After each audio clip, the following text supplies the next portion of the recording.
Rouge Cycling Podcast. Wielerkijkers for stage 8 of the Tour de France. Yeah, I learn a new Dutch word every day from Le Bon to Limoges, 200.7 kilometers in over 30-degree heat. We're smack bang in the middle of France.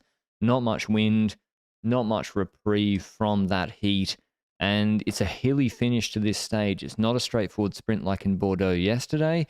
The first 124 Ks are no categorized climbs, and then it gets a bit punchy in the last 70 Ks with a Cat 3, 3 Ks 5%, and then rolling uncategorized climbs before 2 climbs back to back, 1,300 meters each at 5.4%, but steady. No pinch points in them really at all. Then again, a rolling sort of up and down until an uphill sprint, 700 meters at 4.3%, the final ramp to the finish in Limoges. Low altitude, as I said, hot, but no crosswind action either. So I think a big opportunity, Benji, for the sprinters who've not been able to beat Philipsen in the pure bunch sprints. Yeah, the more versatile sprinters as well, I would say, on this parkour, because that last half of the race, pretty tough. Some hills in there. Some teams might want to spark something and make it a bit harder. But first of all, I would like to look at the breakaway phase, because if you look at a stage like this, put it in the Vuelta, and you've got a Magnus Kort breakaway, right? Yeah, probably. Because Alpecin was controlling the breakaway formation phase completely, and respect to them, because in the past, like that UAE tour where that Gazprom rider ended up winning, they've had days where, for example, they won a few stages and then the next stage they would say, okay, I don't feel like doing it anymore because we've got our victories anymore, as an excuse to not pull, for example. And I respect that they're taking up that responsibility to pull every single time, because one, they probably know that getting every possible advantage for Philipsen is, as much as they can, is perfect. Yeah. And secondly, why not try and win a stage when you can win a stage? Exactly. 3 from 3 in the sprints, and it's not like the UAE tour where they're like, all right, well, I mean, we're on holiday in February. We've won a couple, you know, this is the Tour de France. Also, Intermarché would be very interested in a sprint like this for Binny. Trek was the really curious one to me, because I thought they would be 100% locked in, because this is a Pedersen finish, like grippy, sort of hard last hour, but, you know, big green climbs and an uphill long drag sprint. This is perfect for him and, dare I say, a Michael Matthews. And he was trying to get in the breakaway and not just following moves that were going, trying to shut down if a quick step was jumping. He was initiating. So was Kirsch. And I was like, what? Why, when Alpecin will control with you and Intermarché and Cofidis for Lecoq, who I picked for this in the preview, and probably Jumbo too, because they're without a win in this first week, and this is a good Wabonat finish too. He was trying to get in the breakaway. It made no sense to me. Let's say you see a situation, a breakaway formation phase, where you see Van der Poel going in the break, Wout van Aert going in the break on a stage like this, because they all feel like, oh, we've got a larger chance of winning from the breakaway than in the peloton or something, if they're delusional in that sense. Well, then it's a good idea to put Pedersen in there. But I feel like it was clear that Alpecin was going to control whatever happens, because they were continuously trying to close everybody down. So Pedersen, Kirsch from Trek, Kung from FDJ, for example, some Bora riders, Ineos with Turner and Kwiato trying to get in the breakaway, EF riders trying to get up there. So all those riders getting control, and we get that simple breakaway, the 3-man breakaway that we get if the breakaway phase is controlled, but with one special rider, El Tractor. The Tractor, is he Spanish now? The Tractor. What's tractor in Dutch? Tractor. John Deere. Anyway, he gets in the break. It's good he gets a bit of freedom. Obviously, Quickstep kind of don't know what they're doing. They don't really have a clear plan here in these stages. Yeah. They don't. It's because I don't think there's anything wrong with what they did. I'm saying it's the right thing to get him in the breakaway. They probably would have hoped it would have been a break of 6. But they don't like. I think Merlier would have been good for this finish. I really do. I don't think so. I think Merlier is good on this sort of finish. In Oman, he won a grippy finish like this, and Fabio's obviously had the crash. They guys had an option yesterday, or I can't remember what happened. No, they went for Fabio yesterday, and it was a disaster again. They pulled, so I presume he was not bad from the crash, and then today they just didn't go for him at all, even though some big boys made this finish in the end, despite it being quite difficult. So, and then it's like, oh, we'll go for Alaphilippe, but then it's like, well, if you want Alaphilippe to win this, you can't put a guy on the break. You actually need to launch all these little climbs and try and get a small group. But it's still not hard enough for him. We're talking 5%, all these climbs and steady. So they're having a tough Tour de France so far, but it was nice to see de Klerk in the break. It was very nice to see de Klerk in the break, and to give a bit of another angle on what you're saying, I think they're just desperate to find a way to win a stage at this point. And de Klerk being put in the breakaway is one way to try and hurt the riders that are controlling in the peloton in the same way that you mentioned a few stages ago. But also maybe there's a chance that the break makes it, a slight chance, you never know. But there's other things that happen in the stage that show that they're desperate to do something. I'll switch forward to that. We'll go back to the intermediate sprint afterwards. We got to move a bit later in the race towards the last 30 kilometers where Asgreen counterattacks from the peloton towards the breakaway. And it's a 1.5 minute gap that he's trying to overcome, which it's unrealistic. Like, I gave this a 0.1% chance, probably 0.5% chance to work out. Like, imagine if you do that. You've got de Klerk in front, Asgreen bridging over them. Might as well try and attack with Alaphilippe to Asgreen and then towards de Klerk if you're getting that started. I don't really know what their plan was, to be honest. De Klerk wasn't happy. It was kind of something you would have expected Benji from like B&B, honestly, back in the day, where it's a chasse patate that's going nowhere. They've told de Klerk to sit up when the gap to Asgreen is still 1:20. Asgreen has 14 seconds on the peloton, which is riding full gas because they're coming into climbs where there could be splits. And Asgreen is going nowhere. They told de Klerk to stop, and he's like, "I've been in the break all day. He's not getting across to me, and you're telling me to stop now working." That was probably not great. I don't think de Klerk was very happy. I don't think so either. And to go back now, intermediate sprint. We've got an intermediate sprint with some interesting action, actually, because we did not only see an intermediate sprint happening, we saw the likes of Alpecin on the left with a lead out, Bora on the right side, so Alpecin for Philipsen, obviously, and Bora for Jordi Meeuws. The Van Poppel lead out was better at the intermediate sprint. Meeuws gets out of the wheel of Van Poppel, while Philipsen gets out of the wheel of his lead out. And it's not a big difference between the lead outs, but Philipsen needs to catch up with Meeuws. Yeah. And I think Philipsen won that intermediate sprint in the bike throw. Yeah, it looked like Meeuws and him were kind of going the same speed at the end, Ben, and I even thought Meeuws was going to win. But yeah, you're right. Philipsen's bike throw was way better. And then they kept going on with it. They had such a split in this intermediate sprint that there was like a breakaway of multiple Astana domestiques with Mark Cavendish.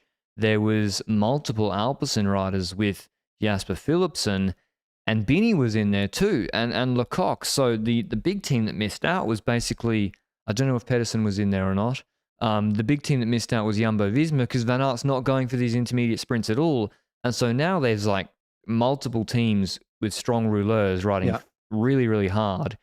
It's still 120 Ks to go or something, 100 Ks to go over that. And Jumbo-Visma had put Van Baarle and Van Hooydonk on the front to ride and chase it down. And eventually Ricard and Philipsen just stop and Cav stops. And then Astana's domestiques are still riding on the group, which now just has MVDP and maybe Binny. So it died after about 3 minutes, but it was fun. And it showed that Jumbo-Visma, who hadn't been pacing up to that point, were interested in the stage. Yeah, exactly. And do you think that's something where from that point onwards, Alpecin realized, okay, if Jumbo wants to pace for the stage anyway, we might as well sit back and have Jumbo pace the entire final? Because I swear from that point onwards, we saw Jumbo pace more in the peloton than we saw Alpecin pace in the peloton.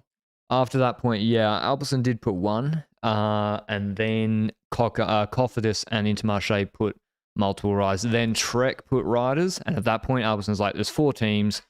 We no longer need to control a breakaway of 3 very tired riders. The gap came down to 2:30, especially when you enter the climbing phase, where Trek put Juanpe on the front and Ciccone, and they did the climbs really hard, so they took the gap down on the climbs. That also made it, a little bit more fatiguing for the other sprinters. So, yeah, it was under control, and we see the gap go to 140, and that was when that Asgreen move happened. So we're going in. Now the question is, how many sprinters make it to this finish? Jakobsen won't make it. Quickstep decided that on the bus today. Is it going to be hard enough that MVDP actually goes for it? Because there was talk, and it actually sounded like MVDP did want to go for it. And Christoph Rudolph said, no, Jasper's our best chance to win this stage. I think that probably was correct, actually. I agree. The way this panned out in the end. And also, you want to bank those green jersey points. You can't be just giving away green jersey points if you want to take that competition seriously. And so the next question was, who was going to take it up? And it was Jumbo-Visma who were, once we get into these 2 Category 4 climbs, were driving it. Now, other GC teams like UAE were assembling on the left-hand side. Alpecin are moving MVDP and Philipsen into good position in case there's splits as well. Were you surprised while Jumbo was setting up their moves at the front, their train at the front, that we saw Wright working for Bauhaus and Skelmose for Pedersen? And Haig for Bauhaus too? No, not really. Skelmose is so far on GC now that I think he wants to win a stage. I also think, where's he on GC? He got cooked on that. Yeah. He's on 8:47. He's 19. Fighting for top 10. Like, from the break. Yeah, he needs to go take 4 minutes in the breakaway and try and win the stage O'Connor style. So yeah, he can he can do some domestique work. I was somewhat surprised to see Wright do the work for Bauhaus though, because in my head, Bauhaus was that sprinter that dropped on the tiniest hill in Tour of Slovenia, for example, last year, and he must have made some serious progress if they trust him more than Wright on a finish like this, is what I thought at that moment. I mean, unless I don't see him in the finish results, so I think he got dropped pretty badly. Okay. And Nikias Arndt got lost time too. Nikias Arndt's usually actually pretty good on a finish like this. He's won not at tour level. From the saddle. Yeah, from the saddle. He's good at this sort of finish. So like a Jasper de Boyster's pretty good here. So anyway, we'll talk about the Cavendish. We haven't mentioned that, have we? No. We'll talk about that after the stage in its own little segment. We go into these two Category 4 climbs. Jumbo have lined it out. They've put Benoit on the front. Van Baarle's dropped. He's been pulling all day. Pogacar's got Trentin. This is why I said it was so important Trentin came to this Tour de France, because Bjerg and Langen can't do this, what Trentin did today, which is trying to keep Pogacar in good position. And the first Category 4 climb, we see Welsford, others gone. But on TV, it barely looks like a climb. Like they're going 45, 48 kph. It's still a huge group. There really isn't people dropping except the biggest sprinters. Then there's a descent. Turgis has dropped on that first Category 4. He dropped de Klerk. Yep. He goes clear. Nice moto pace. I don't have a problem with it. Keeps the stage interesting. And then we don't see but the problem is you've got this lame duck breakaway ahead. Yeah. And the cameras then focus 85% of the time on him. And also the motorbike between the two is moving in and out or not able to be in it. So we don't really see the fight. Like I think Poggy, between the top of the second last climb and the last Category 4, I think he moved up a lot of positions on the descent because he entered in decent enough position in the last Category 4. And Jumbo tried to line it out. The problem was, the climb, so with Van Hooydonk, they go full, Vingegaard's in his wheel, and Laporte and Van Aert is behind him. I think problem number one is that, if I remember, the Paris stage where they tried to split it, it was steeper, and also in Calais. B, Laporte or Benoit or someone took over after Van Hooydonk. Van Hooydonk pulled for a long time here, and after he's gone 25 seconds, he's no longer going to keep dropping people. So then Laporte took over, but it seemed to be too late. There needed to be that like snap acceleration, and I think Laporte needed to be in front of Vingegaard. And Vingegaard was also, I think, struggling because it's 5%. It's a big ring climb, and he's in second position, eating a lot of wind. Exactly, and I feel like it also went wrong in a very important part to the climb where they do this kind of stuff. For example, it reminded me somewhat of what they did on Calais last year in the Tour, but the run into the climb is important. And I feel like that bridge was narrow, but it didn't line out the peloton in one line in the same way that Calais' corner before the climb did. So maybe that was an effect to why there was no gaps initially because of the acceleration and so forth, why the speed going into it was really high, higher than probably what they were hoping for. Anyway, that happens. Pogacar is moving up in the wind as this is happening, so he's getting into a position where he is competitive again because, like you said, he moved up before the climb, moved up on the climb as well. And then I saw fucking Groenewegen. Yeah, Dylan Groenewegen was there, sitting in fifth wheel, sitting there easy. I can't believe it. And he didn't look like dropping. It wasn't like he was sliding either. He was holding fifth position. Caleb Ewan Poggio style. But that's what I mean. I think the Van Hooydonk one, after 20 seconds, it wasn't hurting people like that enough anymore, to the point where you're going to actually drop him or create splits because it's not steep enough. You think you needed Laporte or Van Aert himself. And remember, in Paris, Van Aert pulled himself because Stibar was there. And so MVDP's there, Pogacar's there. Eventually, the group over the top's quite big, but also everyone's very tired. Yeah. And who has domestiques? It takes a while to get reorganized. Turgis has obviously been caught. We have 9Ks to the finish. Some of it's down, a fair bit of it's downhill, especially this descent here or rolling plateau. There's a couple of counters, maybe Sir and Kra, I think, or another rider, or Campenas from Lotto Destiny counter. Laporte closed it down. GC Koos goes to the front, tries to restore a modicum of control. Trentin gets Pogacar on his wheel, and the group's huge. We're going to have a sprint unless someone like MVDP and Wout decide to jump away. And Van der Poel was clearly on Philipsen duties because he didn't. Van der Poel could have attacked over the top of that Cat 4, and he would have got separation. But Treks just had the numbers. They had 5 riders, if I recall correctly, moving up with Skjelmos in first position, with, I think, Kirch in third position, with Pedersen in last position, and they were moving up, setting control at the front. On the right side, we saw Alpecin with 3 riders without Philipsen. Philipsen moved up a bit later towards that wheel of Van der Poel, and we basically saw that being the control for the next few kilometers. And I was thinking, if those 2 teams have a full train, Laporte is still there for Van Aert, we're going to have a good battle on that final hill, because these are the sprints we wanted to see sprint here. But Pogacar was also trying to keep himself in position, because I reckon he was trying to get bonus seconds.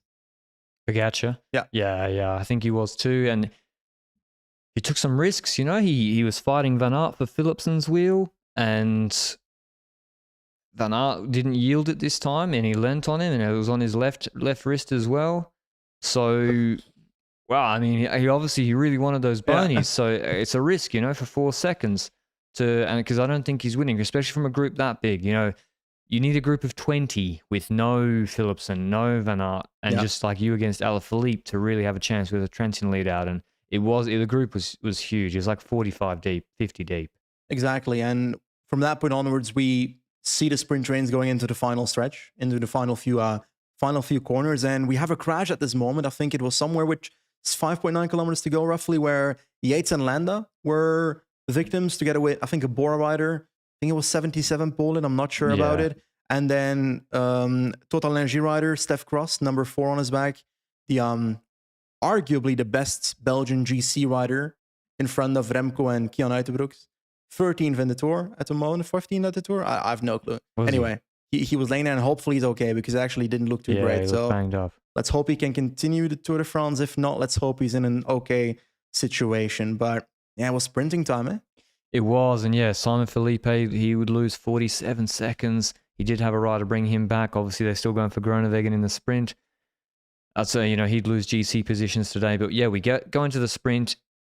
Really weird camera work where we got a backwards shot from basically 900 meters to go to 500, and really, really difficult to know who was taking control. I think it was actually Trentin moving up Pogacar. Pogacar was in good position. I'm just rewatching it now.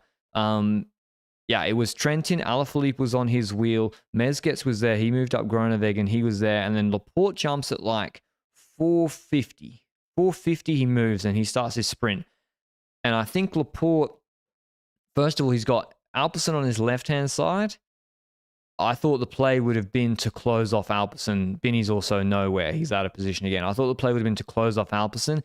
And I think Van Aert didn't know which way Laporte was going to jump. And Laporte, he just went a little bit too early. And then because this is an uphill sprint, he is, quote unquote, only able to do his lead out until 300. So he's done a 125 meter lead out, but 300 is a long way to go.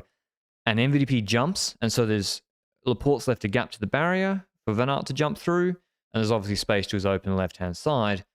And Pedersen jumps to the barrier side before Van Aert. He beats Van Aert to that spot to the right shoulder of Laporte. And MVDP jumps to the left shoulder of Laporte. And both of them just jump before Van Aert. And then there's no space in front of Van Aert. And then Laporte is in the middle, sliding back. And basically, Van Aert has to stop completely. So it's just mistiming. The other two beat into a spot, and that's Van Aert's sprint over. It's difficult, because if Laporte goes off the front at that point, when Pedersen launches, for example, you've got a very long sprint between Van Aert and Pedersen, and I'd argue that's going to be a close one, but I still believe that Pedersen would take that if that's from that early. So do you reckon that them waiting for the sprint where Van Aert would like to launch is what lost it for them? I mean... The problem is Laporte just jumped too early, I think, you know. Yeah. He jumped too early. It didn't swing off. I don't think Van Aert knew which side, because Laporte had moved from the left to the right. And then, MVDP, you know, like he's struggled to sprint straight this week. And he sprints in front of, he sprints diagonally in front of Laporte. Nothing really in it at all from what I can see. And launches Philipsen he leaves just enough space for Pedersen and then swings off to the left. But yeah, Pedersen basically, how do you beat him on this sprint? And as you said, I'm not sure Van Aert does win this sprint because Pedersen's launched at 300 in the wind. Say Van Aert does jump early. Okay, Van Aert jumps at 300. He's not going to get boxed in, but then he's got Pedersen on the wheel.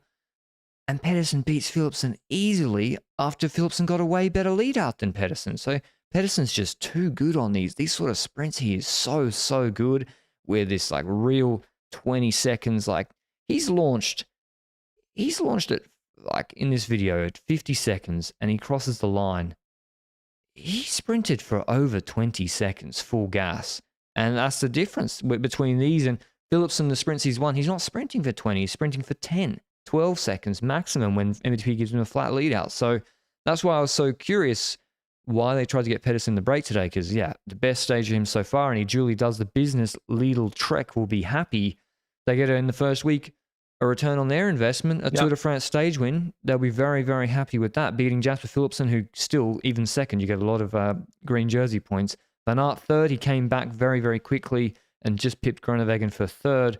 Groenewegen, Eckhoff, Coquard, De Boist. I don't know where Ewan went because he was looking in okay position in the run-in. Tiller, Strong, Pogacar came 10th. He lost a few positions. And yeah, you're right. Not Bardet. Bauhaus didn't make it and Wright came 13th, but he already spent a lot of energy. Exactly. Now, when it comes to every sprint we've had so far, we had a deviation police hat that we had to put on a few times around.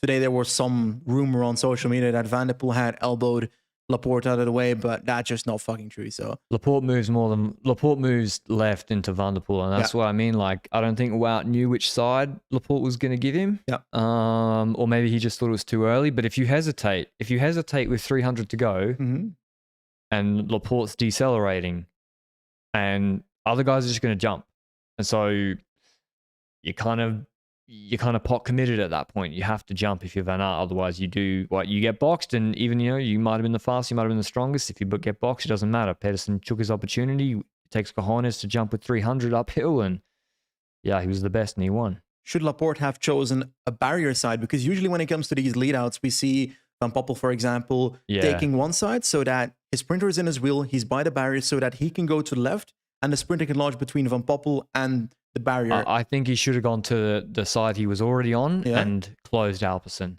He should have sprinted to the left barrier as he looks at it, closed MVDP and Philipsen. Yeah, he was way ahead of them. And that's what Alpecin have been doing. And they would have been, it's what happened to Pedersen in the sprint yesterday. Yeah. Closed off, bang, swap, MVDP did. There's no one, MVDP didn't endanger anybody, but everyone that's in the back left gets completely boxed in. Yeah. And then Wout jumps around Laporte and immediately goes in front of him, and then you cut off the draft to your back wheel as well. So that's another option. In hindsight, of course, they should have done that and Wout should have launched, but yeah. Learn from mistakes, eh? Yeah, I mean, didn't they messed up last year, right? In stage 3 or 2? Yeah, the Groenewegen one? Yeah, where they didn't, I think Wout didn't know which side Laporte was going to go. Yeah, the Groenewegen one. Yeah. So they don't actually do a lot of lead outs for each other. Or Laporte actually hasn't this year, right? I don't know, man. It's been a while since we didn't have Van Aert sprint that. Van Aert didn't do Paris-Nice and he didn't do Dauphiné. Yeah. So this is like the first lead outs they've been doing. So, it's, I presume they practice and talk about it, but Laporte is good, but. They practice on Pro Cycling Manager. Yeah, maybe. Groenewegen very, very impressive today to beat guys like Coquard on this sort of finish and co. Anything else? We should probably say the green jersey, just to give an update on that, because there's Philipsen's now on 258 points, Coquard's on 149, and Mads Pedersen on 143, Van Aert on 112. So Van Aert's lost so many points on intermediates. What's there been? 8 stages? Say he took 10 each stage, that's 80. So, he'd be on near enough 200 and he didn't even contest the sprint yesterday. So, yeah, Philipsen's looking pretty unbeatable for green right now. Yeah, Philipsen wins it, bar crashes and bad luck, I would say, from this point onwards. Disqualification. You might have noticed during that list, Mark Cavendish not anymore in the points classification because he ended up crashing out roughly 40 kilometers from the finish line, I think, 40, 50 kilometers from the finish line. a crash with multiple riders, but he was the one that ended up not finishing today's race. I think it looked like a collarbone. He jumped in the car pretty quickly afterwards, but he's not in the tour anymore. His final tour. No, a bit of a nothing crash, just like nothing was on. And it's one of these crashes where, I know this sounds a little bit harsh, but it's always curious to me. Maybe it's survivorship bias, but there's this nothing on in the stage. It's, you know, not a hectic moment. The GC teams aren't up the front fighting for position or anything. There's no crosswinds. And there's a crash at the back. And the rider that goes out is like, it's not a missed rider. It's like, maybe it's just because the crash has happened, and when it is a missed rider, we wouldn't talk about it. But because like Train crashed again. I don't know why UNOX still have him in the race. The guy's fractured his elbow. He's crashed again today. And they're posting on Twitter like, oh, we'll get him through. For what? He's young. He's like your GC future prospect. Like, what is he going to do in this sort of physical condition after 2 bad crashes? So I think they need to have a think about that. But yeah, Cavendish out. It's a shame because, you know, he recorded the fastest top speed yesterday, but top speed doesn't mean anything if you're not in good position. But his gears skipped. I went and rewatched the footage, and, you know, he when he launches his sprint, he goes over a speed bump that he wasn't expecting. And whether that skipped his chain, it looked like it to me. I think that messed with his chain, and people reliably informed me. So apparently 2 bike wheels just put together that's almost a meter in itself, over a meter. And so that means it's almost impossible for a bike to be a meter or less. So you're devastated. Anyway. But I'm more devastated about Cav leaving his final tour, to be honest. Well, yeah, top speed, and he lost it by 0.1 seconds yesterday or less. Like, he was, without that chain drop or gear issue, really close to winning a Tour de France stage. So it must be super frustrating for him. He obviously did the Giro. Maybe he still shows up at the Vuelta, you never know, but it's not really a Grand Tour where I usually see Cavendish fighting for sprints. I would love it if he just postpones his retirement 1 more year. Well, someone's got to give him a contract. Someone's going to give him a contract. I mean, what if Dainese gets a contract? Dude, what are Ineos doing? No offense. What are Ineos doing? Like, they might paying not... Viviani, my friend. Yeah, paying Viviani to be Gunner's friend. Like, or to go to the Olympics. Like, wouldn't you... the problem is probably salary demands, but man, the exposure for Ineos, if he wanted on there, and it's not like he's a scrub. He's like at a good level. Like, he came 6th, 5th, and 2nd with a gearing issue in the first 3 sprints. Yeah. He doesn't exactly have the best lead out in the world. Should Tudor sign him? Well, they've either declined. And where's Bennett going? Is he going to Human Powered Health or Tudor? I don't know. I think Human Powered Health was rumored, and then Tudor was rumored a week after. So at this point, I don't know where he's going. I mean, maybe he just wants to retire. I mean, Cavendish has also crashed a lot. That San Remo crash when he was on Dimension Data was really bad. But yeah, it sucks for the race because he might have really won a stage. Like, he really might have. Like, Philipson's not going to be in the best position every single sprint. At least I don't think so. Champs was a lock. Yeah, Champs-Élysées, he knows that. And so he's out. And now what are we starting to do? They're kind of without a purpose here. Here's Bull Sprints incoming. Yeah, it came 14th today. You know, it's not bad. I don't know. It sucks. It sucks. I do wonder, but it depends. Like, do I think it's possible he postpones his retirement? Yes. But that really is dependent on a team offering him not just a reasonable salary and a bonus if he wins the Tour stage, but they also have to offer him going to the Tour, which maybe Ineos don't.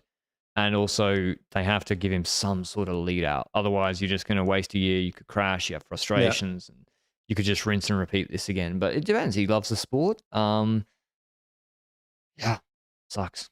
Cavendish to Quick Step again. You read it here first. Nah. He'll bring his own sponsors to do it anyway. I mean, Fabio's gone. Fabio's gone, right, to DSM, apparently. Lamperti is rumored, but that's like, he's a young talent. We don't know if he's going to be able to step up to the top league instantly. So anyway, it's up to him. Maybe he just wants to retire. So I've got one more story time. I told you about the story time yesterday, but I've got a huge announcement.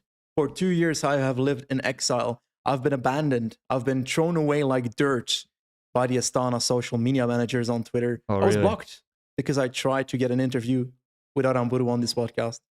When I asked if he spoke enough English to get on the podcast, it was interpreted a bit wrongly and they didn't like me anymore. But I can tell you that with my insider spy, Alexander Vinokourov Jr., I finally found a way to get unleashed. I've been unblocked after 2 years. I'm actually shocked. What are you going to do with this newfound power?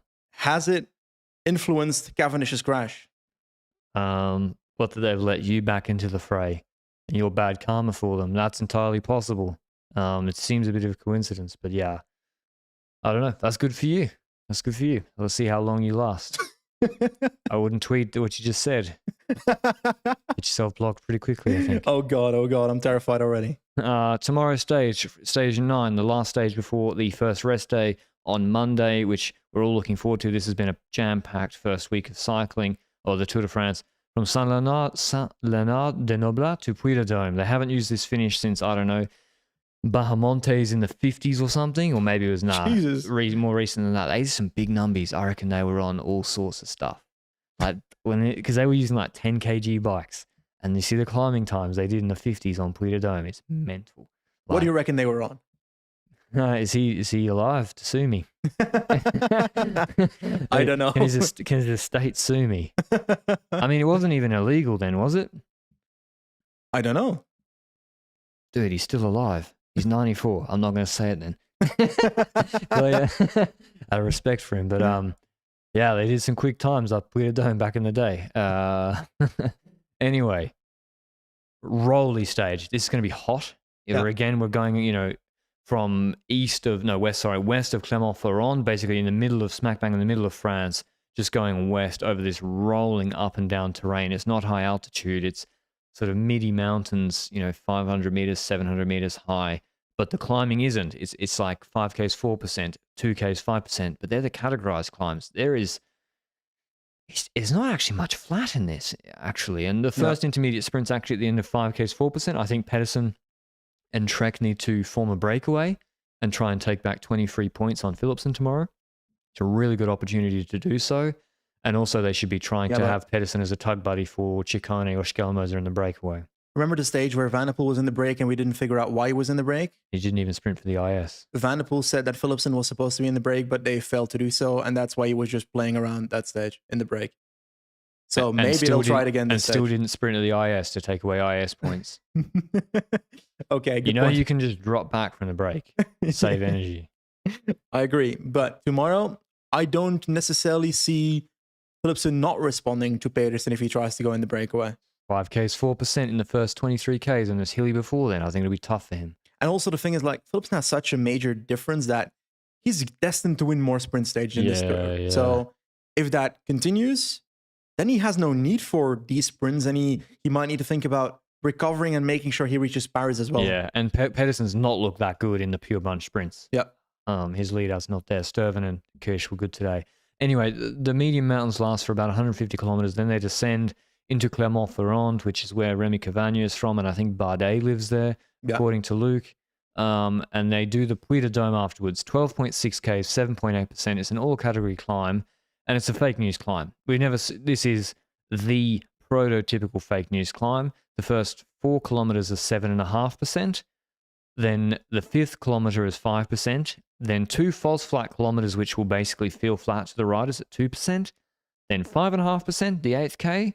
And then a ramp, basically, a long wall of, what does it say? 4.5 kilometers at 11.5%, 4Ks at 12%, with some pinches in there. The road circles around the dome. I think we're going to get some amazing helicopter shots tomorrow. It only goes up to 1,400 meters, so not high altitude, but there's over 3,000 meters elevation gain across the stage, and it's going to be mid-30s, I think, again. This is a very, very difficult climb. This is more difficult than Marie Blanc, Benji, which saw huge GC gaps on Wednesday. Exactly, and the suffering beforehand will influence it as well. My question going into our discussion here is, who will control the stage? Because Jumbo, after what happened on the final mountain stage, on the Tourmalet stage, will they be willing to risk pacing in the stage, risking bonus seconds to Pogacar, having the ability that Pogacar might get closer if he counters them again? While UAE might think, okay, we didn't look that good at Marie Blanc. If we spend so much energy here and get dropped, then it also won't do well. But then again, the bonus seconds are there. So I see more likeliness that UAE tries to control the breakaway than Jumbo does. But I also don't have complete confidence that any of them will. I smell a UAE going for the stage win again. Yeah. I think they're going to be confident after the Tourmalet stage. Mhm. On Planche de Belfi, which is a very similar duration. So the steep section will take them about 15 minutes, 16 minutes maybe. The overall climb over 30 minutes. But if you just take the, Planche de Belfi, they went for it. They really invested a lot for Pogacar to win that stage. And I think they're going to try and, they'll want a small break to go. And if they get a small break, they'll control it. And then they'll try set their tempo on the climb and use Yates and Micah to take Pogacar as deep as possible into this climb and try and go for the win with an uphill sprint or whatever. So they'll be buoyed by, I think, Thursday. But this is a very hard climb. This is not La Planche de Belfi. This is like 15 minutes at over 11%. That's really, really steep. Now, for KOM as well, this is where the GC guys start to take a lot of points back. For example, Pogacar's on 19, Vingegaard's on 18, Hindley's on 19. Powless ain't going to take any points unless the breakaway makes it. Mhm. And whoever wins out of, say, Pogacar, Hindley, and Vingegaard would be the top 3 favourites in the GC group, will take 20 points. So unless he gets in the break, already the GC guys are going to be taking, maybe going into the polka dot jersey tomorrow. So, but do you think the break has a chance, Benji? Because if you're Thibaut Pinot, where is he on GC? He's on enough time. Yeah, Pinot's on 7.5 minutes. Manuel's on 15 minutes. So Pinot, he needs to go on the breakaway. Gal would be very good for this because Hindley's like third GC favorite, and Gall went with him for a lot of time in the on the Tourmalet stage. Oh no, on the Marie Blanc stage. Yeah, Gall has to go on the breakaway. I want to ask Ineos kindly. Rodriguez is obviously fighting for the podium, but he does need his entire team surrounding him. They were at the front today when in second position with the whole team line out with 150 Ks left. I was like, guys, what are you doing? Yeah. Bernal lost time together with Jacobsen. He dropped in today's stage. Why would Bernal not go in the break? I'd love that. Bernal in the breakaway is my only wish for this entire Tour de France. And Pidcock's in top 10 on GC. He's on 443, just high. He's having a good GC. Koos is still there in 10th. Let's go. Should Jumbo put Koos in the break? You like it, huh? If you want to make it annoying for UAE, you put Koos in the break or Kelderman. And then UAE responds with putting Adam Yates with Koos, and then Jumbo needs to respond with Vingegaard in the break and Pogacar in the break. For UAE as response, we've got a nice breakaway. Adam Yates ain't getting in no breakaway. I want Clement Berthet in there, Dylan Turns. I'm just looking at people that are super skinny because you need to be a pocket guy to Woods? pump. Yeah, Woods. Where's he on? He's lost all the time now. This is the thing. 30 second? 28 minutes? Woods fought for GC. And except for this stage, we had all these stages which suited him from the break, like Marie Blanc. And then he just collapses on GC and he's lost the opportunity to go in those stages. So Woods will must try and get in the breakaway tomorrow. He'll be very good. Hampe, I expect there. And as I already said, Clement Berthet plus Felix Gall is a very, very difficult combination to go past. And I'm going to go with Gall from the breakaway, actually, because as you said, Benji, maybe there is a little bit... Maybe UAE is scared of Marie Blanc and Jumbo-Visma are scared of what happened on Cauterets, and you get basically the breakaway winning. And it's, I think Felix Gall and Hindley is not going to be in there. So I think Felix Gall. What about Martinez in the break? I think if Martinez is in there, Gall should be in there, and Gall is just better than him. So I agree with you. Bernal, they should let him in the break. I agree. What is the rider that I said initially would be in the breakaway? Completely forgot already. Bernal. I don't see Bernal winning the stage, though. I would wish he does, but I don't see it happening. Pinot, I'm kind of like... I'm waiting for that 14th of July stage. I don't remember what it is, but that seemed like a breakaway opportunity. And... Grand Colombiers. Yeah, every French climber will win the break that day. Thibaut Pinot wins Grand Colombien, but not this stage. Too hard for Johannesson from the break. I don't think he has the pure climbing. It's not too hard. It depends on who's in the breakaway. Like, if I'm Bora, I put Buchmann in the break. Okay. I would put Buchmann in the breakaway if I'm Bora. I'm just going to wing it. Pogacar from the GC group. Okay. I mean, I think he'll be the favorite for the stage because I think I think UAE will, they're usually aggressive on stages like this if they think they have a chance of a stage. I mean, look at the risks he was taking to sprint today. Yeah. And tomorrow is, a proper uphill finish. So, I think he'll go for it. But in terms of GC, Simon Yates loses 2 positions. Rodriguez and Adam Yates leapfrog him into 4th and 5th. I think a lot of teams, and Luke Rowe even said this on What's Occurring, Ineos, Jayco, and Groupama will be really regretting what happened on that Marie Blanc stage. Yeah. Not just because Ineos particularly, Ineos pulled Hindley away from the peloton with Freyler going into a 4K 10.5% climb, thinking Martinez had a chance. And Hindley just fucking smoked him because Hindley literally came 3rd on the Dauphiné Queen stage and is a serious GC rider. And that gave him what? On Rodriguez, like 90 seconds, I think. So they're going to have to make that up. Otherwise, Rodriguez would be sitting, unless Hindley dropped him, much, much closer. So I think Jayco, Ineos, and Groupama would be thinking, I wish we'd maybe chased a little bit when UAE didn't care. I fully agree because the podium battle is kind of now a battle for 4th right now, unless we see Hindley having some vulnerable moment throughout the next couple of weeks. Now, one more thing. I spoke about potentially Pogacar winning the stage. Vingegaard obviously has a chance as well.